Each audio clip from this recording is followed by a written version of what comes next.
Hello, everybody. I'd like to welcome you all to DNV Maritime's global webinar, The Latest Trends in Maritime Cybersecurity. My name is Simon Adams. I'm part of the Read Communications team here at DNV Maritime, and on behalf of the presenters and myself, we'd like to thank you all for attending. We hope you find this webinar interesting and enlightening. Today, cybersecurity has developed into one of the most serious risks for shipping. And many of the tools and systems that we will rely upon to move the industry forward are connected technologies. But connected technologies are vulnerable to cyber threats, threats that can disrupt operations and compromise safety. That means that in both modern ship design and vessel operations, we're reliant on taking cybersecurity seriously. Shipping has always been an industry based around tradition, and change has not always been the quickest. But with cyber threats, reacting to trends and even a bit better anticipating where threats are likely to emerge is really vital. Today, we'll be looking at some of these new threats, some recent cyber attacks, and how to build robust practices around cybersecurity, and how we at DNV can support you to enhance your own cybersecurity. Before we get going with our presentations today, we'll take a quick look at our housekeeping and how the webinar is run. As an attendee, your mic will be in muted mode for the whole of the webinar. But at the end, we will have a question and answer session, and we'll get to as many of those as we can in the time. All you have to do to put a question to our presenters is use the box as highlighted here, the question box, and type in your short question. You can do that at any time throughout the webinar. There's no need to wait till the end. Just as soon as you see something you'd like clarification on, pop that in, and we will get to as many of those as we can within our time today. I'd like to also highlight that we are recording the webinar, and you will get the full recording as well as slides from the presentations in the days after this concludes. Now let's introduce our presenters today. In this session, we'll be hearing from Svante Einarsson at DNV Cyber. He is our Head of Maritime Cybersecurity Advisory, and Daniel Eng, who is our CEO of CyberOwl, and of course, me as your host. Now, last thing before we get started, let's take a quick look at the agenda. We'll be looking at the latest trends in maritime security. Then we'll have an analysis of 2 cyber attacks, recent ones, on vessel systems that have taken place in the last 6 months. Then we'll look at some use cases for good operational onboard practices, and we'll conclude with our Q&A session. So without further ado, let's hand over to our first presenter. Svante, I'm handing off to you. Thank you, Simon, and it's a pleasure to be here today and talk to you. Before I start with my presentation about some findings that we have seen in the industry in the last year, I just wanted to recap a little bit about what is DNV nowadays. And I think most of you know that we have over 3,500 specialists on maritime cyber risk or on maritime risk per se. But some of you might not know that we are now stepping up quite intensely on the cybersecurity domain as well. We have over 550 people working in this area, with 70 people working on maritime assets on a daily basis. And as you can see, we have quite a footprint into the shipping world as well as in the cybersecurity domain in our industry. We utilize also some of this footprint in order to gain some insights of what's actually going on and to collaborate with you, our partners and customers. And for that, we did a second round of our Maritime Priority Report on cybersecurity.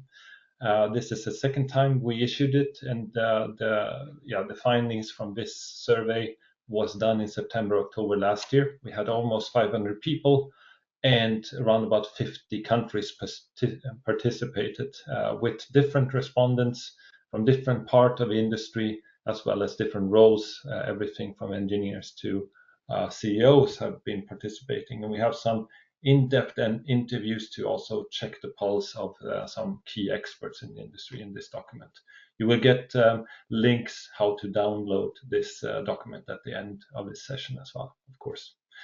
Some of the key findings, I'm not going to be able to talk about them all, but one of the first things I wanted to show is how some things are progressing from year to year. And in this graph, you can see how the data from 23 to 24 on the perception of how active and what threat the different threat actors are doing in the maritime space in our world today. And as you can see, basically all of them are, or actually all of them are increasing, particularly organized crime, as well as I guess what we call the vandals and script kiddles are seen as being more of a threat to our assets. And that goes also along with the perception that more than half are looking at their industrial assets and maritime assets and being more vulnerable to cyber attacks than ever before. On the positive note, and I guess corresponding to this data, we also see how the organizations, almost 3/4 are saying that they actually spending, maritime organizations are spending more on cybersecurity than they did last year, which is then logical from my point of view if the perceptions also goes up. The spendings, and I think this is on positive note as well. When I started in the company and responsible for maritime cybersecurity 11 years ago, I was focusing a lot of my attention and advice to customers into the preventing an incident from even happening. Nowadays, you can see how the spendings and the investments are actually not only into the preventing it, but also how to respond and recover and get back to normal operation. And I think that's a positive sign, since we should all know that limiting cyber risk to zero will be impossible unless we shut down all our systems.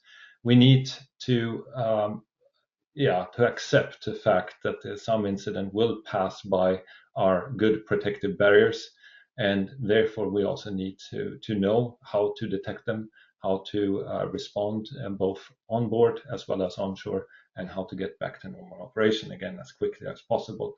And this graph and the feedback that we're getting, I think, is showing a more mature industry than 10 years back or 11 years back.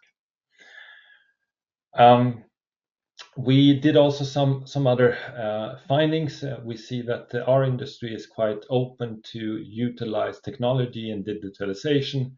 So everything from AI and machine learning is something that 3/4 are believing upon, but also autonomous and remote operation is something that our industry is investing upon or building their business case upon for the next years.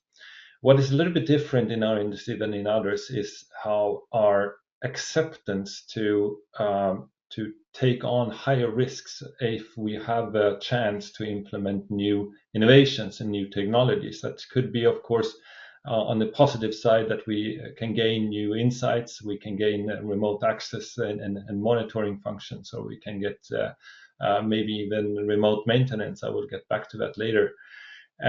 But these upgrades and functionalities and interconnectivity can also cause, of course, an increase of a risk. And unfortunately, I see also on a daily basis that we have a way to go to implement proper change management when it comes to both software changes as well as hardware, especially on older generations of vessels, where we might retrofit the system onto old technology, and all of a sudden we have IP-based connectivity to different assets on board as well as to the other world, and therefore a complete different cyber risk profile than we had ever before. We have a perception, I believe, that we are we have a confidence that we're doing quite well in the industry in terms of cybersecurity. 84% are saying that they have a good posture on dealing with it, the organization. 71 are thinking that they can come back to normal operation after a cyber attack on a quick basis. And no definition of what quick is here, but still quite high numbers from my point of view. Also, if we look at the right-hand side, even the consequences, we believe the people that answered believe that they are quite good at. They're not afraid of these consequences. They can manage them, and come out fairly sound afterwards. Of course, the ones that are more dependent also on multiple stakeholders, as closing of a strategic port or waterway, it's seen here a little bit lower confidence than the ones that basically is dependent on your own organization, so by itself. There are some signs of false sense of security in our data if you compare what we saw on the last slide with what I'm going to show you now. And that includes, for instance, that we are lacking still a full visibility of a supply chain. What are our vendors actually doing? What are the sub-suppliers of these vendors, both in terms of hardware and software? I think not just in the maritime domain, but there have been some very sophisticated attacks out there in the last year or so that has been planted into the supply chain, and vulnerabilities have been present, and the weaknesses have not been closed in a proper manner.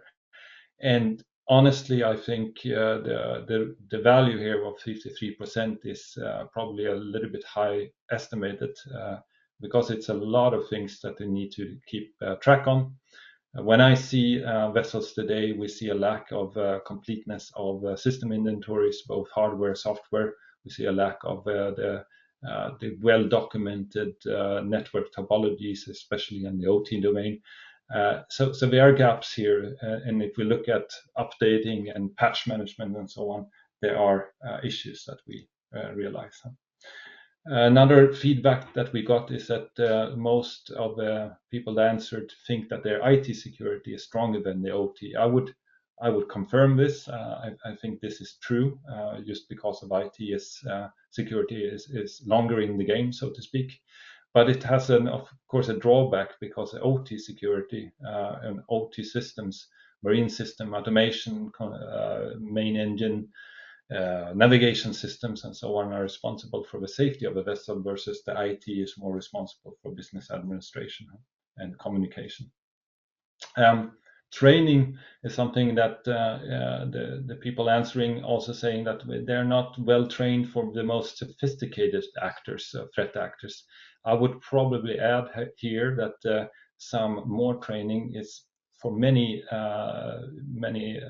organizations out there still needed, especially for a cybersecurity champion, or maybe a fleet cybersecurity officer, or a vessel cybersecurity officer, or similar, knowing and champion cybersecurity as promoting it and the go-to point when something happens. And that can still be improved in our industry. And then, of course, the lack of understanding and especially on experience of utilizing and how to get compliance with almost the jungle of regulations and requirements that are coming out. And I will come back to this point in a moment. This is also, regulation is also the strongest driver at the moment for investments into cybersecurity. We see, of course, IMO from 21 looking at the ship manager in ships in operation implementing cyber risk management to all ships. IAX with its demands on new builds, both for the yard, the vendor, as well as the ship manager again, to implement that for all new builds that are contracted after July of 24. DNV is now on a full ramp on this. We had already experience in the past on a voluntary basis, but now this is part of main DNV class. And then on top of this, we have a national or EU in this case as well. I'm sitting in Hamburg at the moment. We have natural critical infrastructure regulations, and they can include even maritime assets such as ports, of course, but also the fleet management of a complete fleet of vessels that could be that large that it could have a significant impact on the supply of necessary goods and so on to a nation. And therefore, the company would be considered as a critical infrastructure. But it could also be, depending on how the administration looks upon it and the authorities and FSRU, for instance, as dealing with regasification of gas to supply to the natural energy supply. We see also how US Coast Guard came out with new rules this year. They implement, I think they started actually affecting yesterday, and will be on a approach of a few months in between the different deadlines. But cybersecurity officer is part of it, having yearly pen testing exercises and drills, and many more things are actually now part of US flagged vessels, and important to follow. Next to, of course, the IMO and IAX requirements. And IMO have updated their guidance just in April, a third revision of their guidance, expanding on the NIST cybersecurity framework with the govern, identity and protect, detect, respond, and recover concept to close the gap between IMO and IAX in terms of ships in operation and new builds. But IMO is now also aiming the last MSC Safety Committee 110 decided to at least investigate and look upon to develop a non-mandatory code on cybersecurity. And that will, of course, develop in the coming years. So quite a lot of things are going on. And we had Cyber also from Dan's company here.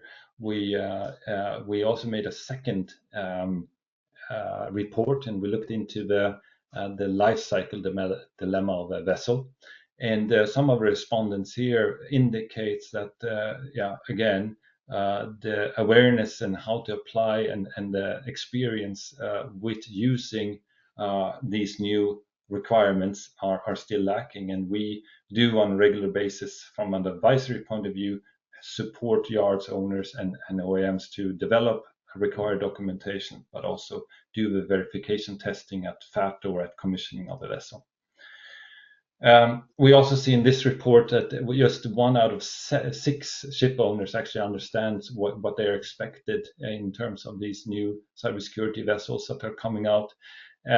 I usually say that it's the best way of getting an understanding is to get involved as early as possible into the life cycle process. So at early design phase, look at what are the systems that you are actually having, what are the connectivity, what are the functions you really need, and maybe you can decrease this functionality in order to also optimize the risk profile. And then, of course, be close with the shipyard at the delivery of a vessel to ensure that you get proper documentation so that it's easy for you to implement this into operational phase.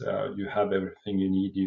You have also the contracts and the support with the OEMs and so on and so forth to continuously manage the vessel in a cyber secure manner. The last thing I wanted to share was also the second largest driver of investments, and that includes, I'm not going to go into the details. Dan will talk about a few of these examples on incidents later on, but just to show you the bandwidth, we have incidents that are more on a single vessel point of view. That's still the most common, but we have also fleet-wide incidents by now. We have intentional cyber attacks that are spreading from an IT system into OT systems. Seen in the past, and we have the so-called unintentional ones where it's a combination of maybe a software bug and human error. It can be both from the crew members, but it could also be from a service engineer that is thinking that he's doing the right thing, but actually is breaching protocols and access points. We asked the participants in the survey also if they could estimate how many times, or if they were infiltrated by attackers last year, and around about a third said so. We compare that to data that Cyberall is getting from their monitoring services that they have deployed on many vessels by now worldwide, and you can see that up to 80 incidents per year per ship manager is actually the reality. So there is a difference here in perceptions and reality, I would want to say. With that, we have also a poll, and now Simon will come back and to run this with us. Thanks, Svante. So now we'd like to hear a little bit more about your thoughts on cybersecurity and your focus on where investments should be prioritized in vessel cybersecurity. So if you can click on the button there, we'll have this up for a minute or something.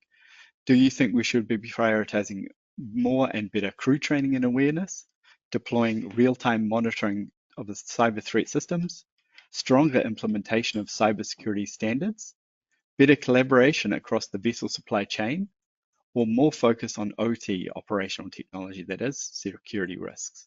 So we'll give you a minute there to offer us your own thoughts, and we have our own mini cyber priority here in the webinar today.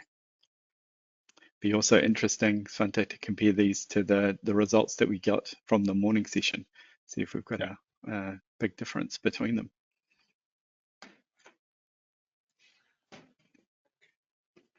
I agree, and I think it tends to be a winner from my point of view, even if we're not completely closed yet. Yeah. I look at that much better session from percentage voting here. So thanks a lot, everybody. You've outdone the morning session. Yeah. Svante, what do you think make of those results? Yeah, I think it's more differentiated, and training is more the winner here, so to speak. I think I would agree to some certain point. It's probably low-hanging fruit to train and train also the roles that I explained before. But also the other aspects are important, and I'm happy to see that at least they got some votes because it's the only way to do this is actually look at holistic scale. So yeah, thank you. Yeah, any surprises sort of with real-time monitoring perhaps being not as popular? Yeah, I think that is a growing need and a realization also in the industry as we are speaking. But yeah, more things to come. Thank you. And now we have Dan that will come and do our second part of our presentation. That's great. Thank you very much, Svante, and hello, everybody. For this part, I thought we've had a pretty good overview from Svante about the general trends that we're seeing in the sector. A pretty good and detailed piece of analysis around how key operators and experts within the sector are perceiving the risk, handling the risk, perception versus reality. And then we thought for this second part of the webinar, we will go slightly deeper and actually look at a few incidents that have taken place in the last few months, partly because they start to tell an emerging picture of the trend, but also partly because we feel it's really important. One of our roles at DNV is to educate the sector, and we feel it's really important to kind of make everyone aware of some of these kind of key incidents that have taken place. And all of this sits within the general background of clearly increasing geopolitical tensions, and whilst a lot of this has impacted trade and tariffs and a whole bunch of areas like this, it's also impacting cyber physical risk in a way that perhaps is less obvious or maybe not as noted by operators within the space, apart from those that are kind of particularly paying attention. I would characterize these cyber-physical risks relating to geopolitical tensions as having basically two categories.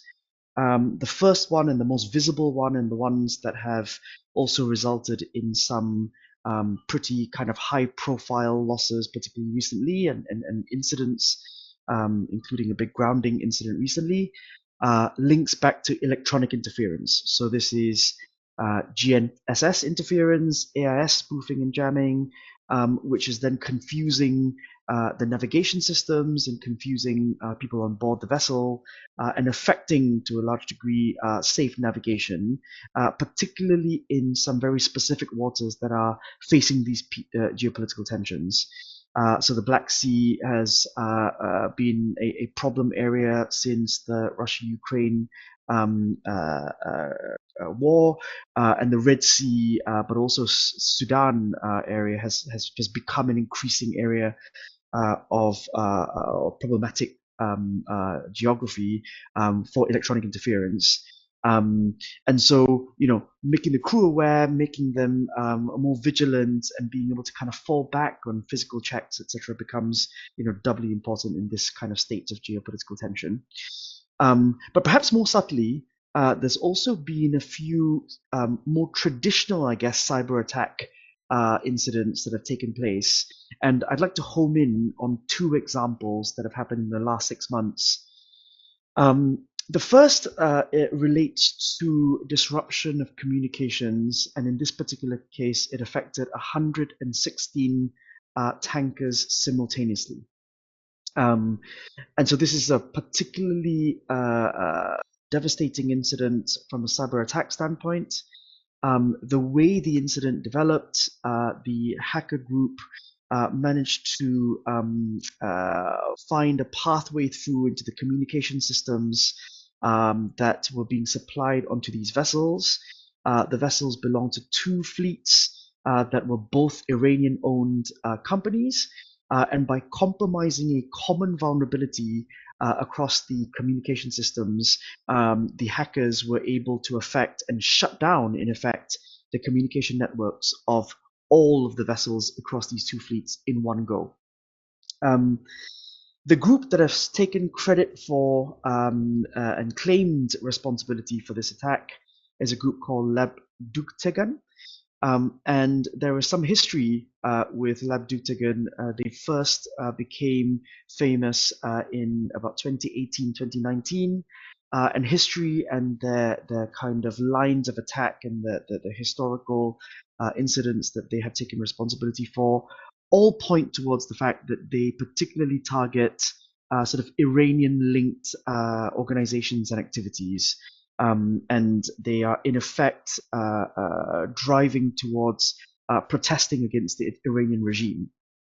Now, this for us, we paid particular attention to this attack, and it's one particularly to note because in many sort of physical security incidents, they generally occur on a vessel by vessel basis. And so each vessel being isolated from another vessel. But in the world of cybersecurity, if you're able to find a common vulnerability, a common weak point, then unfortunately an attacker is able to affect multiple vessels at the same time. And that's worth paying attention to because most of the emergency response plans, most of the emergency crisis management systems of shipping companies in terms of traditional safety have always taken a vessel by vessel view. So it's time for us to elevate that into a fleet-wide view, in particular when we're looking at cyber risks. But one could say, if you're looking at this event in isolation, then, you might say, actually, we're not an Iranian-linked organization. We are not Iranian-owned. We probably don't even do activity related to kind of Iranian sanctions. So, why should we pay attention to this particular event? It's really not that relevant to us, which is a question I get every now and again. And I would say, if this event occurred in isolation, then perhaps I would be tempted to agree with you. But this is where the second incident that happened just a month after this starts to become, when you look at it in collection with all the other geopolitical things happening around the world, it starts to mean that, we're starting to kind of pay more attention and trying to kind of keep a close eye on these trends. This second incident feels like a little bit more of a traditional cyber incident. It all centers around a phishing campaign, except in this particular case, what the attackers decided to do was to impersonate an Iranian oil and gas trading company. So this is a legitimate oil and gas trading company based in Iran, and it's impersonating an actual real individual that happens to be a commercial manager at this oil and gas trading company. And it puts out a very innocent but very well constructed email that is basically saying, look, we've got this kind of letter of intent. Can you please take a look at it? Because we would like to, execute an operation in relation to an oil and gas trade. The way this becomes more sinister in our view is that the attacker went through the trouble of also identifying masters, identifying which vessels the masters were working on, and the contact details of the masters on board those vessels.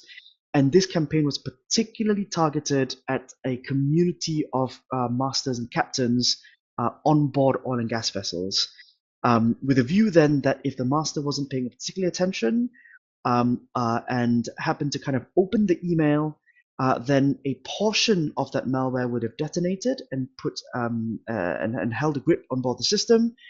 And if they clicked the attachment and opened the LOI, then the second part of the malware would then detonate, which then takes a kind of stranglehold on board the system.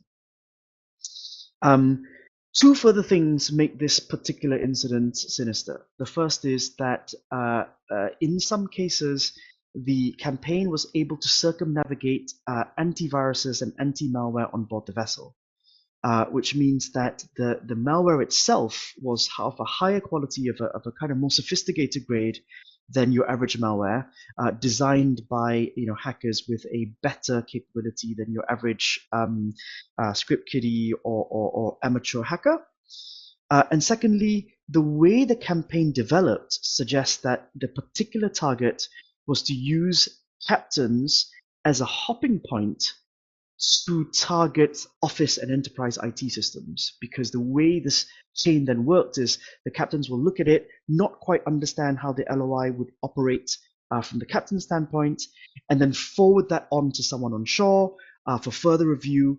And if that chain then continued and someone opened that attachment from the shore systems, if they were able to also circumnavigate the shore antivirus systems, then that attack would have spread not just onto a vessel, but also onto the shore systems, and perhaps also to a range of different vessels. So why are we paying particular attention to this, and why are we raising this this particular incident in addition to the one before? Well, because in this case, the group that seems to have taken credit for it is linked to Anonymous. So this is a known hacker group, which is made of a collective of individuals, and Anonymous itself doesn't always have a fixed number of people, because people join Anonymous and leave Anonymous. And from reverse engineering the malware, our folks at CyberOwl were able to tell that basically the intention seems to be that Anonymous were trying to expose shipping companies that may or may not have links to any sanctions-related activity, not just related to Iran. And so the idea being that if someone responded to the email and responded to the LOI, then that is an indication that a shipping company has done sanctions-busting activity, which would, the next step would be to then expose those organizations to the wider public. And so for us, there are three particular reasons why we should be paying particular attention to these collection of events in light of the geopolitical landscape. The first is, it's showing that there are now threat actors that are particularly targeting shipping operators more widely, not just Iranian-owned shipping operators, because they're trying to test whether these operators also have activity that relate to kind of sanctions-busting activity. The second is that for us, in the 7 years that we've been operating in CyberOwl and now as DNV, this is the first known attack where the way the attack works is to target a vessel first as a means of hopping across onto office systems. Most of the time, we are defending against attacks that have started on the office or enterprise side and then hopped onto a vessel. And this is the first time we've encountered one which is specifically designed to target captains and move backwards from the vessel into the shore systems. And clearly that will have a much wider set of implications if that attack is successful and wasn't stopped when we discovered it in April. And then the third part to this is that this attack method particularly exploits the human factors associated with crew. So many shipping companies may have tens, if not small hundreds of employees on shore. Smaller number, easier to train, easier to raise awareness. They all come into the office on a semi-regular basis. So you're able to kind of raise that awareness and create dialogue. Crew are in the thousands. There are supply chains of crew management companies, which means that shipping companies don't always have full control over the training and awareness of crew. And so you have many, many more points and human beings with human factors by which this can be exploited.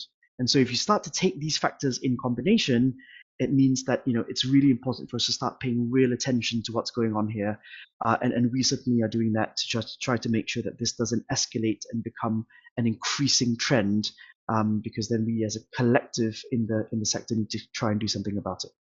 So we wanted to just make sure everyone was aware of these incidents.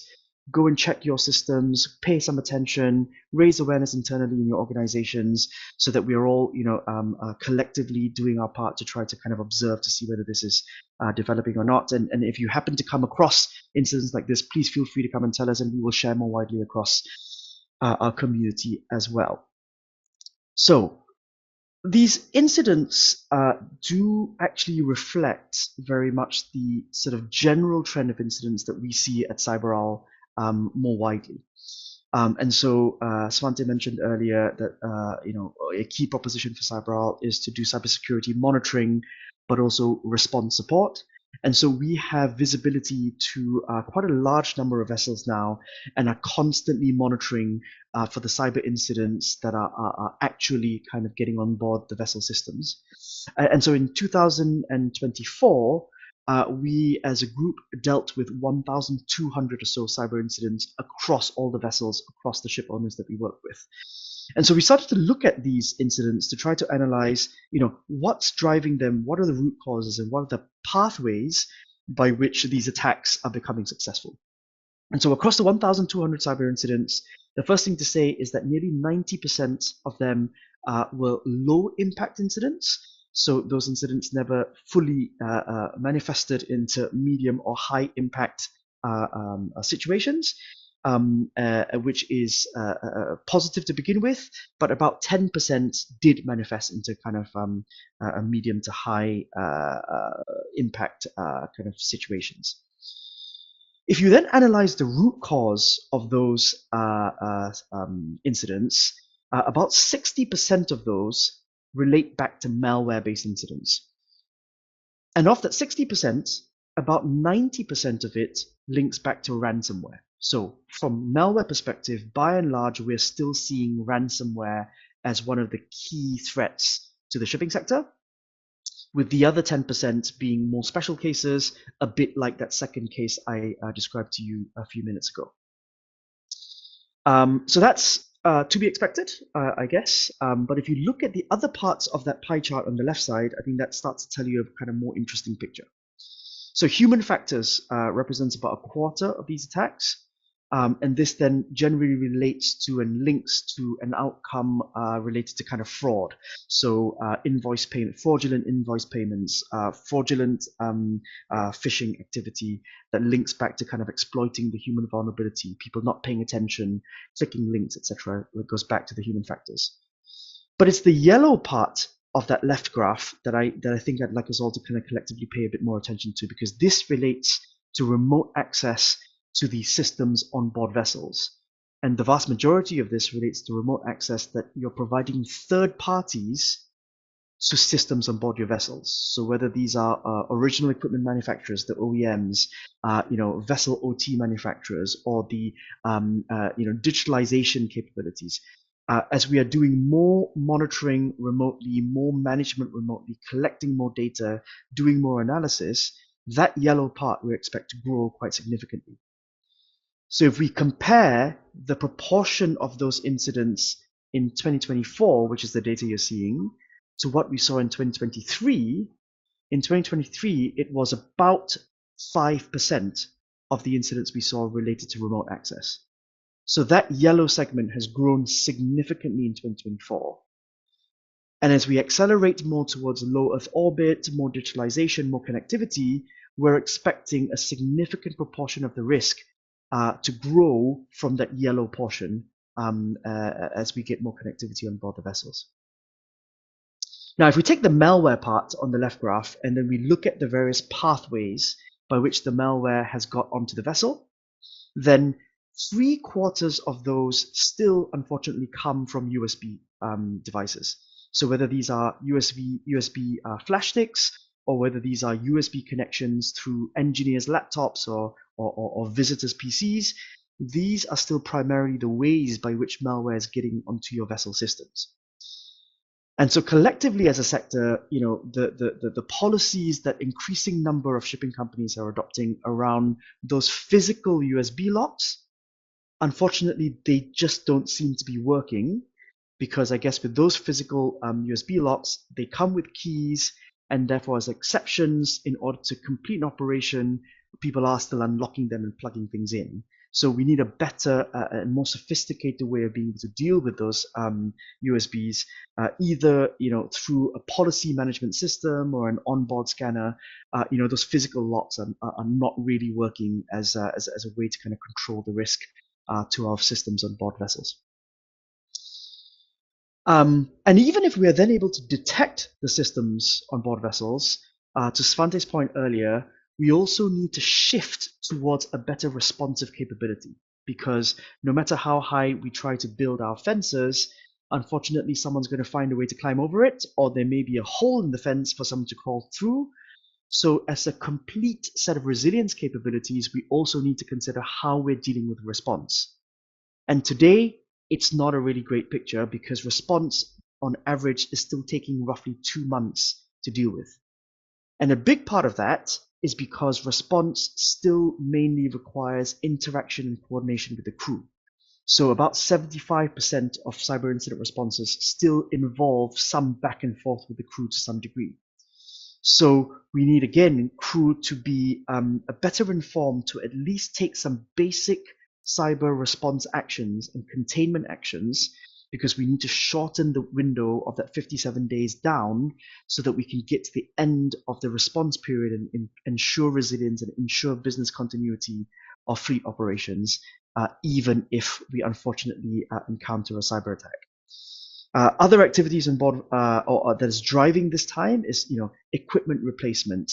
Finding the logistics to get the equipment to the right vessel to replace them because the system on board has been affected by a cyber incident. So redundant systems, spare parts, these sorts of things help to reduce the response time and reduce that 57 days down and ensure that there's resilience across our fleet operations. And so we then looked at, okay, what is useful as advice to the group of you that are listening to us on kind of operational onboard practices. And exploring further, there are basically kind of 5 key pain points that we believe all ship owners and operators are facing. And dealing with these 5 pain points as a priority will significantly improve your risk management and improve the resilience. The first is get some level of understanding over who is trying to attack you, if at all, and why they're doing it. Because by understanding who the actor is, you will get some understanding of the level of sophistication of the people trying to target you. Again, if they are in fact doing that. That means it can help inform the level of risk and investment that you put in place, and whether you are dealing with a sophisticated threat or a basic threat. Because we don't have infinite budgets, we have to be able to tailor it based on our risk. So understanding that level of threat is a useful starting point. The second is we just need to get a better handle of understanding what we have to protect. So better inventory, better risk assessment across the inventory, so that we can get a lot more clear about which of those priority systems we want to focus our cybersecurity investments on. And then we have to accept that there will be some level of risk associated with the others. We can augment that static view of what to protect with some continuous visibility. So if you're not able to afford or implement real time, afford some periodic monitoring or periodic visibility over it, because that then gives you an idea of this moving picture. Threats change, vulnerabilities change, systems get updated, vessels move around, crew come on board and leave, there are different visitors. So the risk on board the vessel is constantly changing, and getting a kind of up-to-date view and as real-time as possible helps us then tune our risk management up or down based on that risk picture. The fourth box, I think, is a really important one. Most of the shipping companies today now already have a reasonable cybersecurity policy within the safety management systems. The key is to get crew and visitors and users to follow as much as possible these cyber policies. Because if the personnel can follow the cyber policies, we are already going a very long way to actually reducing the risk and improving the resilience on board the vessel. And then finally, with the increasing number of compliance regimes, like how Svante was describing earlier, we also need a way to kind of slightly standardize the way we collect data and evidence to be able to face off to these compliance regimes, because the more time that our teams are spending in evidencing against compliance, the more they may be distracted against actually mitigating the risks on board the vessels. So to achieve these things, we think there are 5 sources of expertise that you need to have with either in-house or to get external help on. The first is get some access to cyber threat research. There are a number of initiatives around the world doing this already. Get in touch with us if you are struggling to get hold of them, but they then give you some sort of view of who's attacking shipping systems, why they're doing it, and what is the level of sophistication. So this is called cyber threat intelligence. The second is, as I mentioned already, get a good working knowledge of what is on board your IT, OT, and safety critical systems. Now, this is not going to just come from your IT teams. This will be a combination of IT and technical teams, and they need to work together in terms of looking at cyber resilience. The third is get some access to 24/7 or ongoing experts, so that even if they're just on standby rather than always on guard, you have someone to call or rely to or on in case you have a cyber incident, so they can help you triage it, understand the severity of it, and help you work through the next steps of how to contain and address it. The third is design policies that make sense. Don't tell your crew they can't use USBs at all. Unfortunately, in shipping, USBs is still a very unavoidable way of running fleet operations. So bake in better policies, scan before you plug in USBs, only use USBs on certain machines. These are much more practical policies, which we can help you with if you're struggling with that. And then finally, like I said, there are different ways to automate measuring the cyber hygiene on board your vessel. And then you can then use that measurement as a standardized way to evidence against the controls and the requirements you're supposed to put in place to face off against all the various regimes that you have to comply with from a cybersecurity standpoint. And we've also then compiled 8 questions that all ship owners we think should be discussing with their original equipment manufacturers, because the OT security part is very difficult to handle. I will let you read the 8 questions in your own time, but I will just highlight 3. The first is, ask them what cybersecurity standards they're following in designing their products, because you can't be an expert in everything. So at the very least, being able to lean onto standards like E27 will help you understand that they've got at least a basic requirement. Number 3, ask them what the life cycle plan is, because even if they design the best products, things fail, things change. So being able to understand how they're going to maintain those systems over the life cycle on board your vessel helps you then avoid any kind of unexpected costs through the life cycle of your vessel. And then finally, really want to draw attention to number 8. All things are planned, and even with best will of the world, something can go wrong. So ask your OEMs, how can they help you if something goes down or is affected by a cyber breach, so you can work together to be able to respond.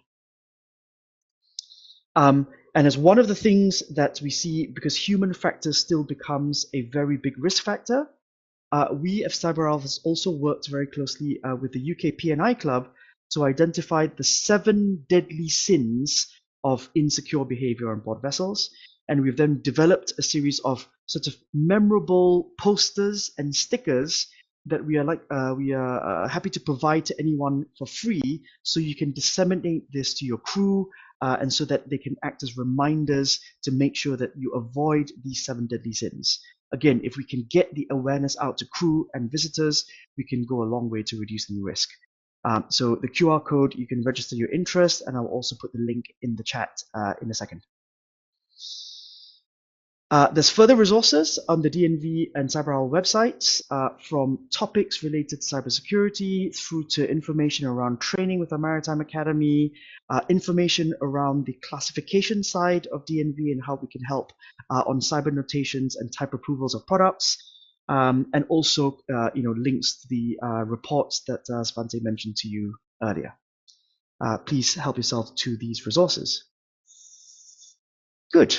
And I guess now it's time to move on to the kind of Q&A part of this webinar. So Simon, I'll hand back over to you to take the lead. Thank you so much, Dan. Yes, of course, as always, we really enjoy getting questions back from you, our attendees, and this is today's no exception. We've got some really great questions. Let us throw out the first one. Because we talk a lot about the human factor and how the need for cybersecurity awareness is falling on the crew primarily. Do we think that the IMO should make cybersecurity training mandatory for all crew members, including in STCW, and as this has already been done there, should this be something that really needs attention at IMO level? It's a good question. Well, I think I mentioned already that we have an update from IMO on their circular on the best practices guidance on cybersecurity on board vessels, and already in that document we see quite a lot of recommendations on that you should consider awareness training. You should consider according to the roles and responsibilities. You should do continuous training and even practice how to detect, respond, recover, and so on. It's getting more and more detailed throughout each version, even from this circular by IMO. And I know that STCW, at least an informal working group, is looking upon this particular topic as well. And I would not be surprised if we can see that that is something coming up in the years to come. And I think it's quite natural. We have it for other types of risks, so why not? And even into the manner of having a more dedicated role, maybe a cybersecurity officer on board or similar. They have it for security and safety topics. So it kind of lies close to have it for cybersecurity too. Thanks. Thanks a lot for that, Svante. Here, I think we've got some quite interesting questions on around the data for cybersecurity. The risk pictures, of course, the NVISA Classification Society has access to quite a lot of incident data, but for cybersecurity, this is maybe a different picture. One thing would be in terms of looking for threat intelligence, are there resources that we're aware of or that we recommend to customers and partners as good sources for the current threats affecting maritime vessels? Yes, there are a number of very useful initiatives that are happening around the world that shipping companies can tap into.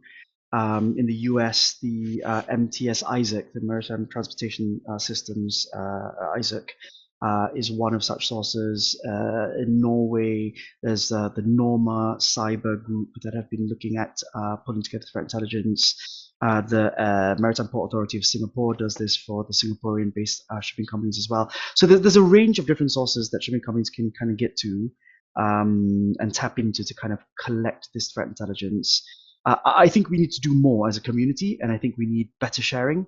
And I think we need to look at it a bit as a global effort, where currently it's still, unfortunately, rather sort of regional as an effort. But we are making slow progress as we go along. And clearly, we at DNV and Cyber are also happy to be a vehicle by which we're sharing some of this threat intelligence as well. So if you want access to that, please just let us know. And then we've got a couple of questions that sort of dive a little bit deeper into the actual data. Do we have a rough idea of the breakdown of most of the motivations or of cyber attacks? Obviously, this wouldn't be precise. Unless you'd a ransom note, I guess you're not really noting. Is it mainly financial, or is the state actors becoming even, or non-state actors becoming a bigger factor? Yeah, I unfortunately will start by caveating the answer in that reverse engineering malware and doing that kind of investigation and attributing attacks to a particular actor groups to try to understand their motivation is unfortunately a lot of work and an incredibly expensive piece of work. So we're very careful about where we deploy and when we deploy that kind of energy. That being said, on the basis that what I shared earlier, 90% of the malware incidents on the data that I shared earlier is still ransomware. Then, from what we can tell, that ransomware is still not particularly targeted to shipping.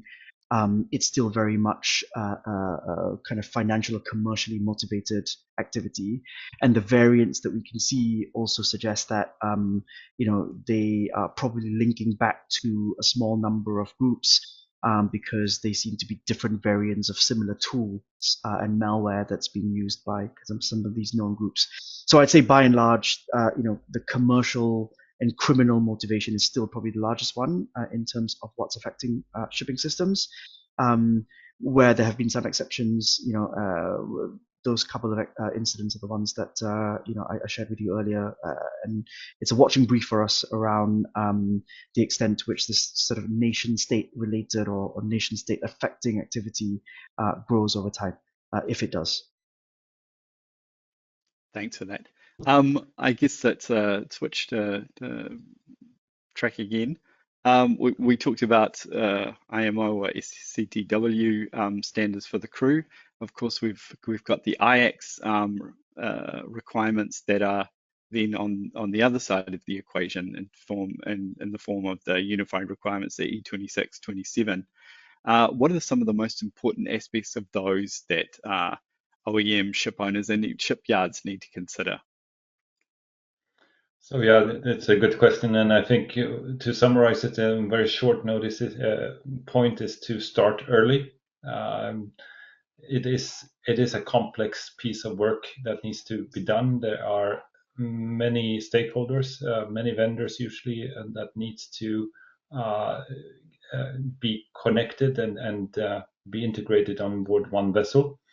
And there have to be some consensus on what are the capabilities that are really needed and what are the technologies that are required in order to enable these technologies and so on. So early discussions on this design between the stakeholders, and that needs to be facilitated by the shipyard themselves, and of course involving the owner and the vendors. But then continuously looking at, okay, what is the progress throughout the life cycle of the vessel, and not just wait for and hope for the best until 3 months before the commissioning of the vessel that you can do the quick and dirty documentations that is needed, but really take the necessary steps and execute workshops to align on what are the because there will be, at the moment, we see still a lot of adjustments needed to be done by separate vendors in order to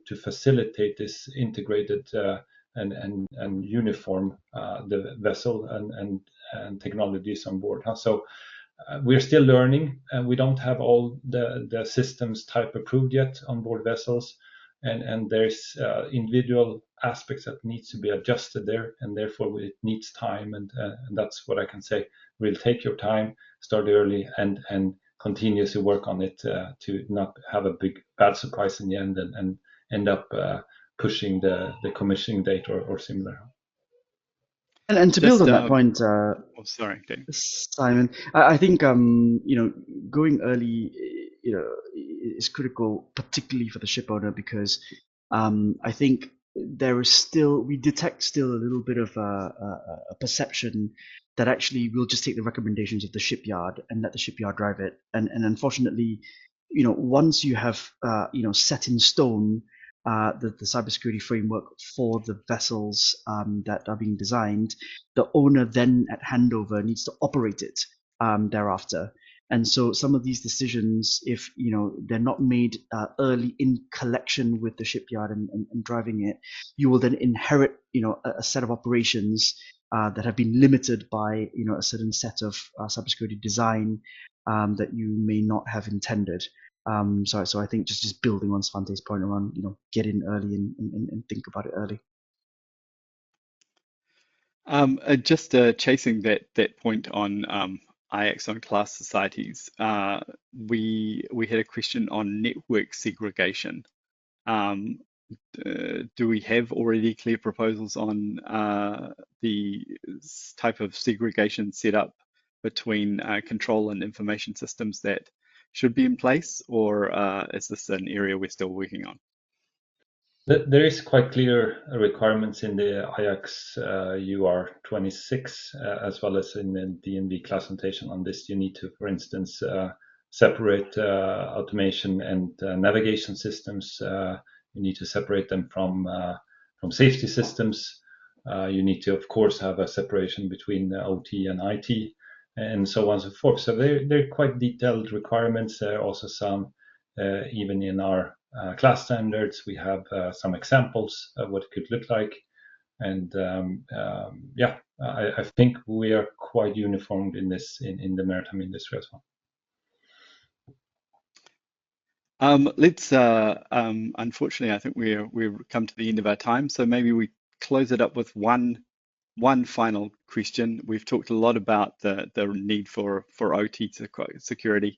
In 30 seconds or less, what are some of the first steps, the first practical steps that ship owners can take to work on their OT security?